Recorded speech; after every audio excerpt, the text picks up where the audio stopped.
오늘 우리가 읽은 본문은 이렇게 시작합니다. 유대왕 헤롯 때에.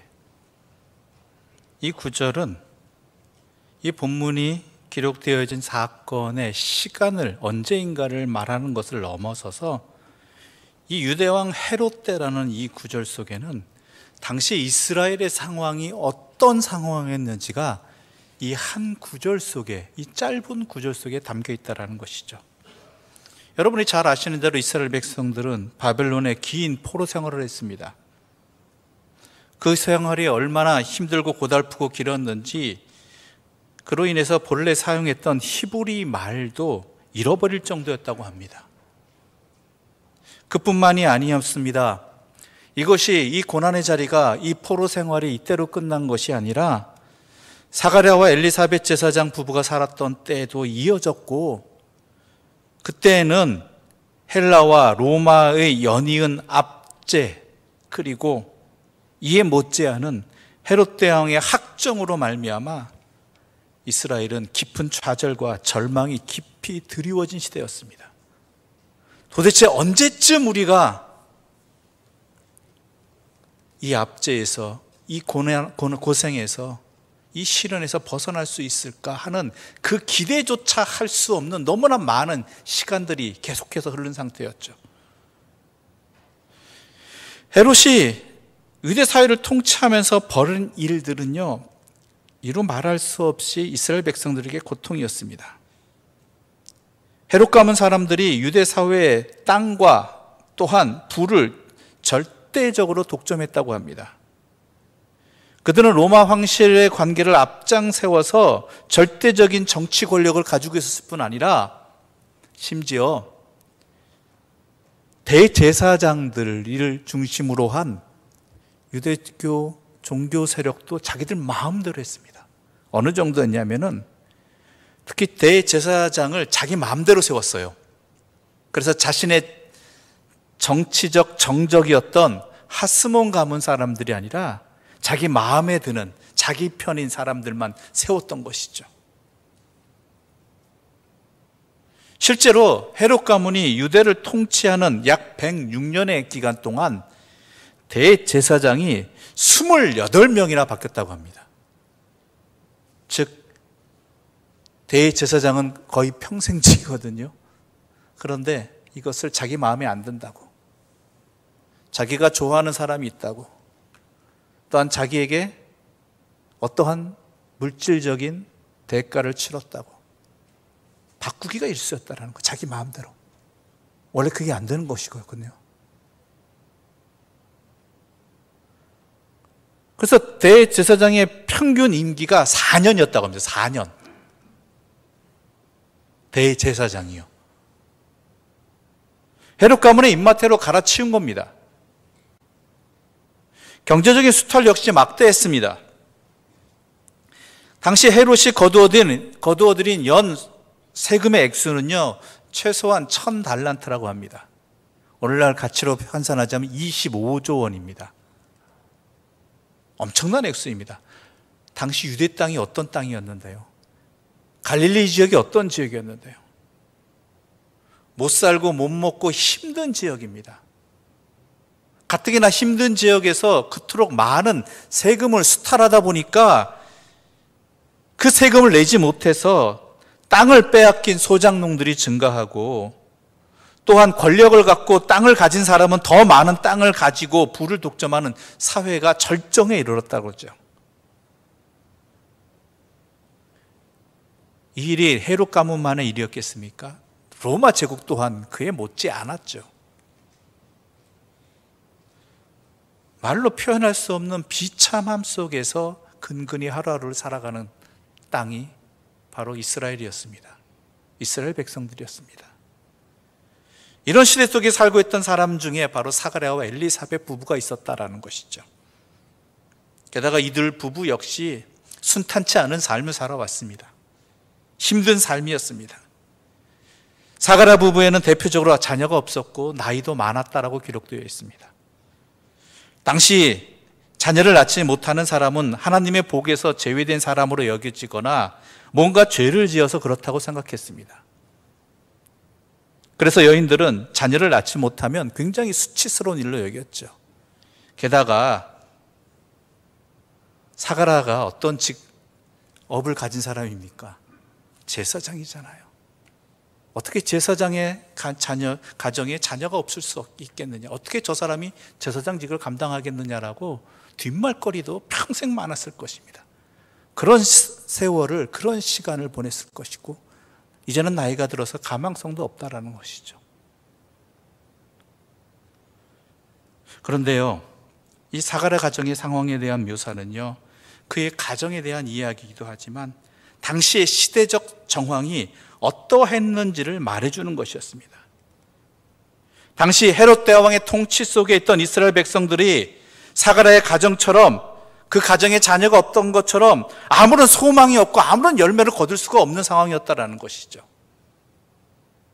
나이가 들어 더 이상 자녀를 낳을 수 없는 것처럼 아무 소망 없는, 그냥 살아가는, 속된 말로 죽지 못해 살아가는 그러한 상황들이었다는 것을 단적으로 보여주는 말씀이 바로 오늘 본문의 사가랴의 가정의 상황이고 이스라엘 백성들의 상황이었던 것입니다. 그런데요, 우리 하나님은 더 이상 희망이 없다라고, 더 이상 하나님께 부르짖을 상황도 안 된다라고 무기력해져 있는 그 상황 속에서 사가랴와 엘리사벳 부부를 통해서 역사하셨다라는 것이 바로 오늘 본문의 복음인 것입니다. 당시 예루살렘 성전은 제사를 지낼 때 제사장들을 24개 조로 나눴습니다. 그래서 각 조가 1년에 2번씩 제사장의 직무를 감당하게 했지요. 사가랴 제사장이 속한 조가 있었고, 그 조가 또한 제사장의 직무를 감당할 때가 되었습니다. 어떤 직무를 감당할 것인가는 여러 일들이 있잖아요. 성전의 직접적인, 제사의 직접적인 일들도 있고, 주변에서 돕는 일도 있고, 또한 그 외의 일도 여러 가지 일들이 있는데 무엇을 할 것인가는 제비를 뽑아 결정했다고 합니다. 그런데 사가랴가 어떤 일이 걸렸느냐? 분향하는 임무를 맡게 되었다라는 거예요. 이건 당시 모든 제사장들의 바램이었습니다. 정해놓고 하는 것이 아니고 제비 뽑아서 하는 것이기 때문에 평생 한 번도 못 해보는 제사장도 있을 정도로. 그래서 어떤 일을 하고 싶냐라고 물어본다면 내 평생에 이것 한번 해보았으면, 즉 분향하는 일 한번 해보았으면 좋겠다라고 하는 그러한 임무를 사가랴 제사장이 맡게 된 것이죠. 매우 명예스러운 일이죠. 이렇게 기쁜 마음으로 성소와 지성소 사이에 있는 분향단에서 향을 피워 올리는 이 일을 분향하는 일을 감당하고 있을 때 하나님의 천사가 나타났습니다. 우리 13절부터 17절의 말씀 함께 소리 맞추어 천천히 읽어보도록 하겠습니다. 13절부터 17절입니다. 천사가 그에게 이르되 사가랴여 무서워하지 말라. 너의 간구함이 들린지라. 내 아내 엘리사벳이 내게 아들을 낳아 주리니 그 이름을 요한이라 하라. 너도 기뻐하고 즐거워할 것이요 많은 사람도 그의 태어남을 기뻐하리니 이는 그가 주 앞에 큰 자가 되며 포도주나 독한 술을 마시지 아니하며 모태로부터 성령의 충만함을 받아 이스라엘 자손을 주 곧 그들의 하나님께로 많이 돌아오게 하겠습니다. 그가 또 엘리야의 심령과 능력으로 주 앞에 먼저 와서 아버지의 마음을 자식에게 거스르는 자를 의인의 슬기에 돌아오게 하고 주를 위하여 세운 백성을 준비하리라. 아멘. 분향하는 사가랴에게 천사가 나타납니다. 그리고 말씀하십니다. 너의 간구함을 들었다. 도대체 뭘 간구했을까요? 자녀를 달라고요? 아니요. 지금 사가랴는 개인적인 자리에 있는 것이 아니라 하나님께 제사 드리는 분향하는 그 자리에 있습니다. 그때 무엇을 간구했겠습니까? 온 이스라엘 대표에서 하나님께 향을 드리는, 피우는 이 귀중한 일 가운데 그는 무엇을 기도했겠느냐라는 것이죠. 무엇을 기도했는지는 엘리사벳에게 아들을 주겠는데 그 아들이 어떠한 일을 할 것이라는 그 내용 속에 사가랴의 간절한 기도 내용이 담겨 있는 것입니다. 그걸 응답해 주셨다는 거예요. 그걸 들었다라는 거예요. 뭐겠습니까? 이 흑암에 사로잡혀 있는, 이 끝없는 시련과 고통과 압제 속에 있는 이 땅의 백성에게 하나님이여 구원의 빛을 허락하여 주시옵소서. 온 민족이 간절히 메시아를 기다리고 있사오니 주여 응답하여 주십시오.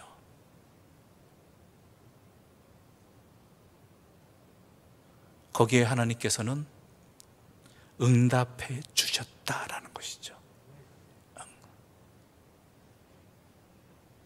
전사가 너에게 아들이 태어날 것인데, 여러분이 잘 아신 대로 세례 요한이죠.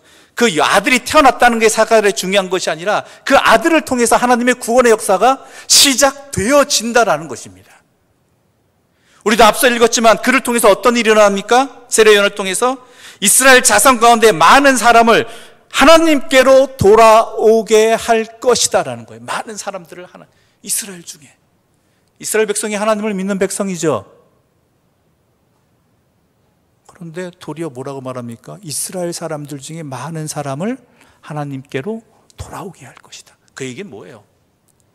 이스라엘 백성들이 하나님 앞에 서 있지 않았다라는 거예요. 제사를 드리고 절기를 지키고 또한 제사장의 직분도 감당하는 이스라엘이지만 하나님 앞에 있지 않았다라는 것이죠. 그들을 하나님께서는 버리지 아니하시고 이 아들을 통해서 하나님 앞에 돌아오게 하겠다라는 것입니다. 그뿐만이 아니죠. 주 앞에 먼저 와서 아버지의 마음을 자식에게, 하나님 아버지의 마음을 자식에게, 또한 하나님께로부터 멀어진 거스르는 자들을 주님 앞으로 돌아오게 하여 주를 위하여 세운 백성을 준비하도록 하겠다. 누구를 통해서? 너희 아들을 통해서라는 것이죠. 아들을 주시겠다가 중요한 것이 아니라 그 아들을 통해서 하나님의 구원의 역사를 이루시겠다라는 것이죠. 이 일이 사가랴와 엘리사벳이라는 이 노부부 제사장의 가정을 통해서 하나님께서 이루신다는 것이죠. 이와 같이 하나님의 역사는요, 절망과 좌절로 더 이상 소망이 없어 보일 때 아무도 예상하지 못한, 그 누구도 예상할 수 없는 그런 하나님의 사람들을 통해서 펼쳐주신다라는 것이죠. 누가 예상이나 했겠습니까? 사가랴 가문이, 이 제사장 가문이 무슨 제사장들 가문 가운데 권력이 있는, 명망이 있는 그런 가문이 아니에요. 그렇다고 그가 무슨 뛰어난 능력이 있는 사람도 아니었고 부와 권력을 가진 사람도 아니었어요. 수많은 제사장 중에 한 사람이었을 뿐이었습니다. 그런데 하나님이 그를 왜 택하셨는가라는 것이죠.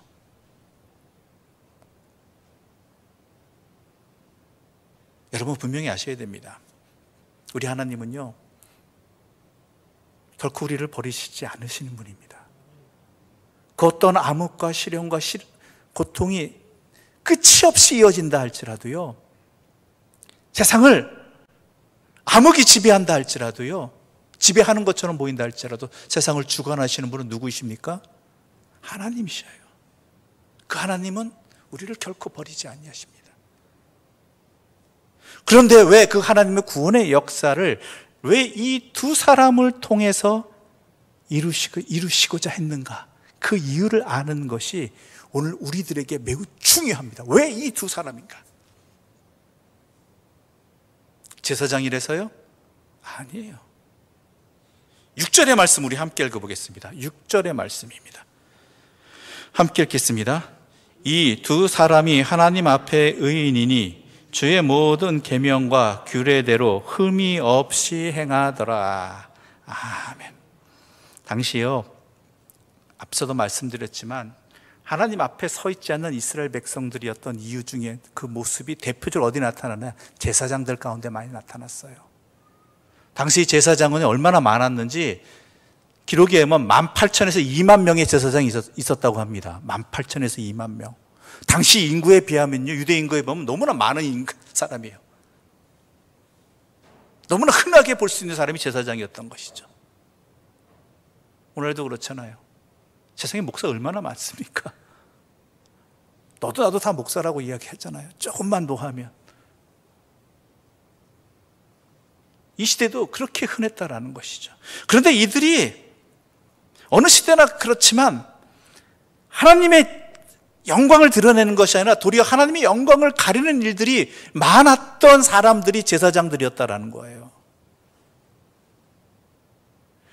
예수님께서 분노하신 이유가, 세례 요한이 개탄했던 이유가 바로 여기에 있어요.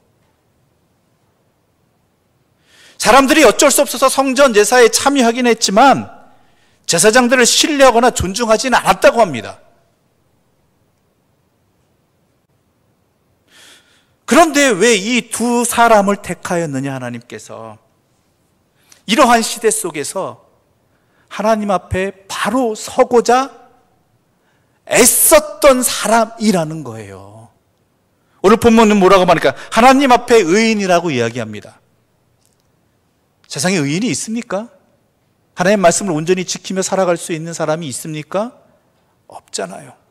그런데요, 이 사람이 그만큼 자격이 되었다가 아니라 그러려고 노력을 한 사람, 발버둥을 친 사람, 그것이 삶의 목표였던 사람이었기 때문에 하나님께서 인정해 주셨다라는 것입니다. 하나님이 인정해 주셨다.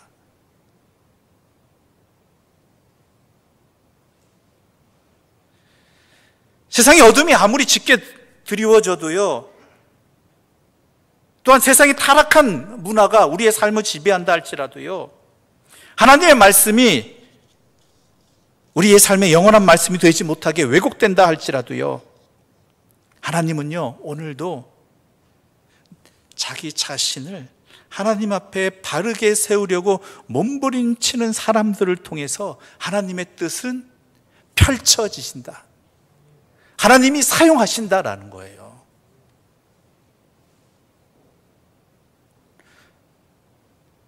이 두 사람이 아무것도 없는 사람입니다. 도리어 부족한 사람이고 힘든 사람이었습니다. 나이도 들었습니다. 자녀도 없습니다. 또 세상의 지탄을 받는 제사장이었습니다. 그리스도인이었습니다. 그럼에도 불구하고 그러한 상황 속에서 이들이 목표로 삼고 이들이 살아가고자 했던 것은 그저 주님의 말씀대로 살아가려고 수고하고 애썼던 이 너무나도 보잘것없는 이 두 사람을 통해서 하나님은 이 어둠을 끝낼, 이 시련에 하나님의 구원의 역사를 드러낼 하나님의 사람으로, 하나님의 도구로 삼으셨다라는 것이죠. 이게 오늘 우리들에게 매우 중요한 말씀인 것입니다. 거듭되는 코로나로 인해서 모두가 지쳐있고, 저도 지쳐있고, 여러분도 지쳐있을 것입니다. 또한 세상의 지탄 속에서, 교회를 향한 지탄, 그리스도를 향한 지탄 속에서 우리 또한 도대체 이 문제를, 이 상황을 어떻게 해야 될까? 어떻게 하면 이 어려움을 극복할 수 있을까? 많은 고민들이 있고 실망하기도 하고 낭망하기도 할 것입니다. 우리는 마치 헤롯의 때처럼 어두운 골짜기에 지쳐 있습니다.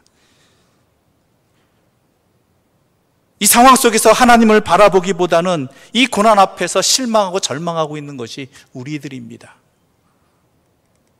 그런데 오늘 이야기는 분명히 우리에게 말씀하고 있습니다. 그 어떤 어둠 속에서도 주님은 우리에게 역사하시고 계시고,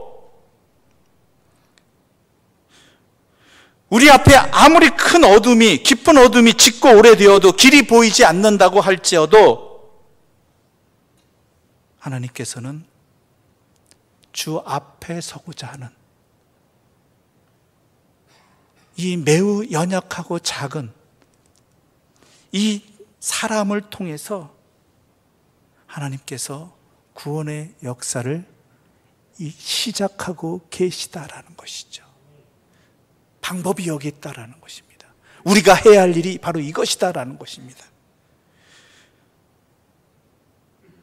우리의 모습이 비록 세상 앞에서 크지 않다고 할지라도, 또한 가진 것이 적다고 할지라도, 너무나도 내 한 몸 추스르기도 어려운 그러한 사람이라 할지라도 하나님 앞으로 돌아와 그 말씀대로 살고자 한다라면 하나님은 그런 우리를 통해서 이 구원의 빛을 드러나게 해주시고, 또한 우리뿐만 아니라 다른 사람의 인생도 새롭게 해주신다라는 것입니다. 그러면 주님의 택함을 받은 예수 그리스도를 나의 구주라고 믿는 우리들이 해야 할 일은 분명하지요. 세상을 주관하시니까 하나님이시라면, 하나님이 이런 사람들을 택하여 쓰신다라고 한다면, 비록 연약하고 보잘것없는 사람들이라도 하나님의 크신 능력으로 이루신다고 하신다면 우리가 해야 할 일은 명확해지는 것입니다. 하나님의 말씀대로 살아가고자 우리의 모든 노력과 수고와 삶의 모든 순간들을 수고해야 된다는 것입니다. 내 삶의 목표가, 내 하루하루 살아가는 목적이 바로 주님의 말씀대로 살아가는 것에 있어야 하는 것이고, 그 사람을 통해서 하나님의 구원의 역사가 이루어지게 된다는 것. 바로 그 사가랴와 엘리사벳과 같은 사람이 저와 여러분이 되기를 바랍니다. 세상에 이름 없고 보잘것없는 우리라 할지라도 우리 자신과 우리의 가정과 우리의 교회를 통해서 이 코로나로 대표되고 있는, 아니 그 코로나를 넘어서서 온갖 불합리와 또한 어두움 속에서 사로잡혀 어찌할 바를 모르는 이 땅에 하나님 앞에 돌아오는 구원의 역사가, 하나님의 새로운 구원의 역사가 쓰여지는 그 시작이 우리를 통해서, 아니 하나님이 쓰시는 그 사람을 통해서 이루어지기를, 주여 내가 여기 있사오니 나를 보내소서 말할 수 있는 하나님의 사람들, 하나님의 가정, 하나님의 교회가 되시기를 간절히 소망합니다. 기도드리겠습니다. 하나님 아버지 감사합니다. 우리가 놓인 어둠과 이 짙은 두려움 속에는 마치 해결할 길이 보이지 않는 것 같고, 주의 말씀의 능력이 없는 것 같이 여겨지고, 하나님이 계시지 않는 것처럼, 이 땅의 모든 것들이 헛된 것에 사로잡힌 것처럼 그렇게 우리의 삶을 짓누르고 있습니다. 그러나 이런 것에 우리가 흔들리지 말게 하여 주시옵소서. 이 세상을 다스리시는 하나님이시고, 하나님께서는 주의 말씀 앞에 서고자 하는 일을, 그 작은 사람들을 통해서 하나님의 구원의 역사를 시작하신다라는 것 명심하고, 내 자신을 주님 앞에 드릴 수 있는 주의 사람들 되게 하여 주시옵소서. 거기에 내가 살 길이 있고, 나뿐만 아니라 다른 사람들도 함께 살아갈 수 있는 새로운 삶을 시작할 수 있는 길이 거기에 있음을 명심하며 오직 주만 바라보게 하여 주시옵소서. 예수님의 이름으로 기도드립니다. 아멘.